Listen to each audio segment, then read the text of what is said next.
যে জীবন শুধু ভুলুষ্ঠিত নর্দমায় আহ্লাদী প্রেমে হয়ে যায় দুঃসহ, যে জীবন ঝিঝি পোকাদের হাতে খুন হয় অহরহ,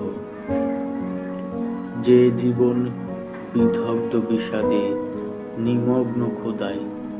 কলরল করে ওঠে, যে জীবন আহত শকুন শনিদগ্ধ ফড়িংয়ের লাশ পাখিদের ঠোঁটে, যে জীবন অনাবৃষ্টির কাঠফাটা ক্ষেত, চৈতালির বিলোল দহন, যে জীবন এক ধাবমান অন্ধকার অসুরের সেই কালো গোফের মতন, যে জীবন নীল নক্ষত্রের বিষাদে পোড়া বিষণ্ণতা। আমি তো চাই না কোনোদিন এমন জীবন, হে বিধাতা।